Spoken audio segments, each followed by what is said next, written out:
আসসালামু আলাইকুম প্রিয় দর্শক, সবাই কেমন আছেন? প্রতিদিনের মতো চলে আসলাম এই মুহূর্তের শক্তিশালী কালবৈশাখী ঝড়, নিম্নচাপ, ভারী বৃষ্টিপাতের গুরুত্বপূর্ণ আবহাওয়ার খবর নিয়ে। বুধবার 7 মে 2025 কেমন থাকবে সারা বাংলাদেশের আবহাওয়া পরিস্থিতি?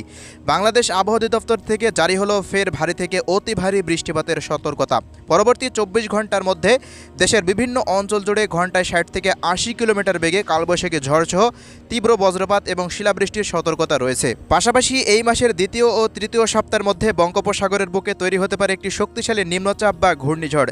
এছাড়া আগামী 8 মে থেকে 13 মে পর্যন্ত দেশ জুড়ে আবারও জারি হলো শক্তিশালী তীব্র তাপপ্রবাহের সতর্কতা। তো প্রিয় দর্শক, আজ এবং আগামীকাল রাজধানী ঢাকা বিভাগ থেকে শুরু করে খুলনা, বরিশাল, চট্টগ্রাম, সিলেট, ময়মনসিংহ, রংপুর ও রাজশাহী বিভাগ সহ ভারতের পশ্চিমবঙ্গ, আসাম, মেঘালয়, ত্রিপুরা রাজ্য কোন কোন জেলাগুলিতে আবহাওয়া কেমন থাকবে জানিয়ে দেব। সম্পূর্ণ বিস্তারিত ভিডিওটি শেষ পর্যন্ত দেখতে থাকুন। কে কোন জেলা থেকে দেখছেন কমেন্ট করে জানিয়ে দিন। প্রতিনিয়ত আবহাওয়ার খবর পেতে আমাদের ইউটিউব চ্যানেলটি এক্ষুনি সাবস্ক্রাইব করে রাখুন।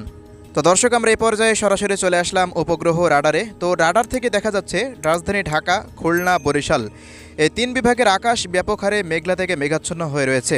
আবহাওয়ার মধ্যে যে বিরাট পরিবর্তন শুরু হয়ে গেছে তা বোঝাই যাচ্ছে এই মেঘ দেখে।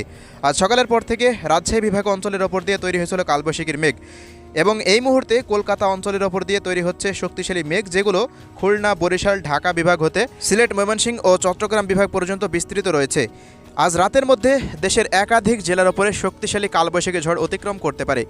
বিশেষ করে এদিকে কুষ্টিয়া, মেহেরপুর, চুয়াডাঙ্গা, ঝিনাইদহ, মাগুরা থেকে শুরু করে নড়াইল থেকে শুরু করে খুলনা, সাতক্ষীরা, বাগেরহাট জেলা এবং এদিকে বরিশাল, পিরোজপুর, ঝালকাঠি, বরগুনা, পটুয়াখালী জেলার একাধিক উপজেলার উপর দিয়ে এই বজ্রবৃষ্টি অতিক্রম করার সম্ভাবনা দেখা যাচ্ছে। পাশাপাশি আজ রাতের মধ্যে ঢাকা বিভাগেরও বিভিন্ন অঞ্চলে বৃষ্টিপাত অতিক্রম করতে পারে। ঢাকা, মাদারীপুর, গোপালগঞ্জ থেকে শুরু করে ফরিদপুর, রাজবাড়ী, মানিকগঞ্জ জেলা থেকে শুরু করে টাঙ্গাইল, কালিহাটি, গাজীপুর জেলার আশেপাশ দিয়ে কিশোরগঞ্জ, নরসিংদী, মুন্সিগঞ্জ, ঢাকা শহরের আশেপাশ দিয়ে বৃষ্টি বা বজ্রসহ বৃষ্টিপাত অতিক্রম করার সম্ভাবনা দেখা যাচ্ছে।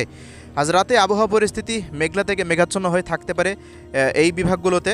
চট্টগ্রাম বিভাগেও অধিকাংশ জেলা জুড়েই কিন্তু আকাশ মেঘলা থেকে মেঘাচ্ছন্ন, যেমন এদিকে রয়েছে ব্রাহ্মণবাড়িয়া, কুমিল্লা, চাঁদপুর, লক্ষ্মীপুর থেকে শুরু করে এদিকে ফেনী, নোয়াখালী এই সমস্ত অঞ্চলগুলোর আকাশ পুরোপুরি মেঘলা থেকে মেঘাচ্ছন্ন হয়ে রয়েছে। আগামীকালও আবহাওয়া পরিস্থিতি এমনই থাকার সম্ভাবনা রয়েছে বুধবারের দিন। এছাড়া এই মুহূর্তে ভারতের ত্রিপুরা রাজ্যের উপরে মেঘ তৈরি হচ্ছে আম্বাস, আগারতলা, আরামপুর দিয়ে এদিকে কোলাইসব, আইজল, শিলচর দিয়ে দেখুন ব্যাপক হারে কালবৈশাখীর মেঘ তৈরি হতে দেখা যাচ্ছে। ত্রিপুরা রাজ্যের এই মেঘগুলো প্রবেশ করেছে সিলেট, মৌলভীবাজার, হবিগঞ্জ জেলার আশেপাশ দিয়ে। এছাড়া ময়মনসিংহ বিভাগ পর্যন্ত কিন্তু মেঘের বিস্তৃত দেখা যাচ্ছে। এছাড়া এদিকে রাজশাহী বিভাগের পাবনা জেলার আশেপাশ দিয়ে, সিরাজগঞ্জ এবং বগুড়া জেলার আশেপাশ দিয়েও কিছুটা মেঘের আনাগোনা রয়েছে। তবে রাজশাহীর অন্যান্য অঞ্চল এবং রংপুর বিভাগের কোনো অঞ্চলের আকাশ তবে এই মুহূর্তে মেঘলা থেকে মেঘাচ্ছন্ন নেই। এছাড়া এদিকে চট্টগ্রাম বিভাগের টেকনাফ থেকে শুরু করে কক্সবাজার, বান্দরবান, রাঙ্গামাটি, খাগড়াছড়ি এদিকে চট্টগ্রাম শহর সহকারে কোনো অঞ্চলে আকাশ তেমন মেঘলা থেকে মেঘাচ্ছন্ন দেখা যাচ্ছে না। এই সমস্ত অঞ্চলগুলোতে রাতের মধ্যে তেমন বৃষ্টিপাতের সতর্কতা দেখা যাচ্ছে না।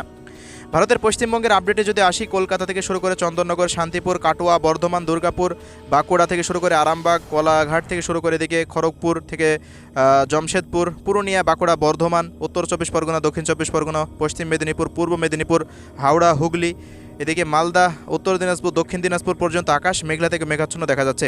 উত্তরবঙ্গের দার্জিলিং, জলপাইগুড়ি, আলিপুরদুয়ার, কোচবিহার, কালিম্পংয়ের আশেপাশ দিয়ে কিছুটা মেঘের আনাগোনা দেখা যাচ্ছে। আসামেরও দু এক অঞ্চলে কিছুটা মেঘের আনাগোনা রয়েছে। তো প্রিয় দর্শক, আমরা এই পর্যায়ে চলে আসলাম বৃষ্টিপাতের আপডেটে বুধবারের।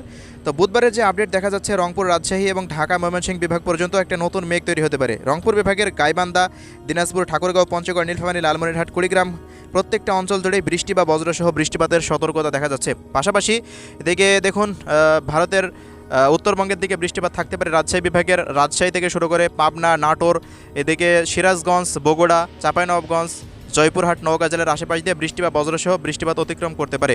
ময়মনসিংহ বিভাগের শেরপুর, জামালপুর, নেত্রকোনা, ময়মনসিংহের আশেপাশ দিয়ে বৃষ্টি বা বজ্রবৃষ্টি অতিক্রম করতে পারে। ঢাকা বিভাগের টাঙ্গাইল, গাজীপুরের আশেপাশ দিয়ে দু এক অঞ্চল দিয়ে বৃষ্টিপাত অতিক্রম করতে পারে। পরবর্তী সময় যদি মেঘ শক্তি ধরে রাখতে পারে তখন ঢাকা, ফরিদপুরের আশেপাশ দিয়ে মুন্সিগঞ্জ, নারায়ণগঞ্জ থেকে শুরু করে এদিকে নরসিংদী, কটিয়াদি এই অঞ্চলগুলোতে, মানিকগঞ্জের দু এক অঞ্চলের ওপর দিয়ে, মাদারীপুর, শরীয়তপুরের দু এক অঞ্চল দিয়ে বৃষ্টিপাত অতিক্রম করতে পারে।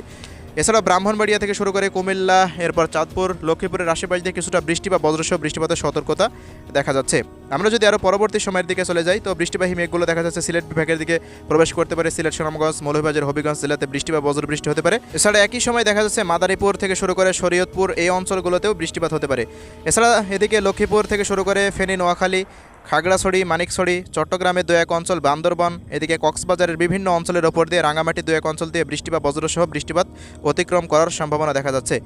বাকি পরবর্তী সময়ের দিকে এদিকে খুলনা বিভাগেরও বেশ কিছু জেলাতে, খুলনা, সাতক্ষীরা, বাগেরহাট থেকে শুরু করে নড়াইল এবং মাগুরা, কুষ্টিয়া, চুয়াডাঙ্গা, ঝিনাইদহর দু এক অঞ্চল দিয়ে বৃষ্টি বা বজ্রবৃষ্টি হতে পারে। এদিকে বরিশাল বিভাগের আবহাওয়া পরিস্থিতিতে দেখা যাচ্ছে বরিশাল, বরগুনা, পটুয়াখালী, ভোলা, ঝালকাঠি, পিরোজপুরের আশেপাশ দিয়ে কিছুটা বৃষ্টিপাত অতিক্রম করতে পারে। ভারতের পশ্চিমবঙ্গের আবহাওয়া পরিস্থিতিতে দেখা যাচ্ছে কলকাতা শহর সহকারে হাওড়া, হুগলি, বর্ধমান, এদিকে শান্তিপুর, কাটুয়া, মুর্শিদাবাদ, মালদা, নদিয়া জেলা থেকে শুরু করে উত্তর 24 পরগনা, দক্ষিণ 24 পরগনা, পূর্ব মেদিনীপুর, পশ্চিম মেদিনীপুর, ঝাড়গ্রাম থেকে শুরু করে পুরুলিয়া, এই অঞ্চলগুলো দিয়ে বিভিন্ন জায়গাতে বৃষ্টি বা বজ্রসহ বৃষ্টিপাত হতে পারে। বাংলাদেশের বেশিরভাগ অঞ্চলের আকাশ মেঘলা থেকে মেঘাচ্ছন্ন হয়ে থাকার সম্ভাবনা রয়েছে। ভারতেরও প্রত্যেকটা, পশ্চিমবঙ্গের প্রত্যেকটা অঞ্চলের আকাশ পুরোপুরি মেঘলা থেকে মেঘাচ্ছন্ন হয়ে থাকতে পারে উত্তর দিনাজপুর, দক্ষিণ দিনাজপুর পর্যন্ত। এছাড়াও উত্তরবঙ্গের দার্জিলিং, জলপাইগুড়ি, আলিপুরদুয়ার, কোচবিহার, কালিম্পংয়ের আশেপাশ দিয়েও আকাশ মেঘলা থাকতে পারে। আসাম রাজ্যের প্রত্যেকটা অঞ্চল, মেঘালয় রাজ্যের প্রত্যেকটা অঞ্চল মেঘলা থেকে মেঘাচ্ছন্ন হয়ে থাকার সম্ভাবনা রয়েছে। তো এই ছিল বৃষ্টিপাতের আপডেট। এবারে চলে আসলাম তাপমাত্রার পরিস্থিতিতে। তো প্রিয় দর্শক, 8 তারিখের পর থেকে আগামী 13 বা 14 তারিখ পর্যন্ত অথবা 15 তারিখ পর্যন্ত তাপমাত্রা বৃদ্ধি পাওয়ার সম্ভাবনা রয়েছে। এর পরবর্তী সময়ে বঙ্গোপসাগরের উপরে একটা নিম্নচাপ তৈরি হতে পারে। আগামী কয়েকদিন তাপমাত্রা পরিস্থিতি প্রায় 43 ডিগ্রি সেলসিয়াস পর্যন্ত উঠে যাওয়ার সম্ভাবনা রয়েছে। তো এই ছিল আজকের আবহাওয়া আপডেট। আল্লাহ হাফেজ।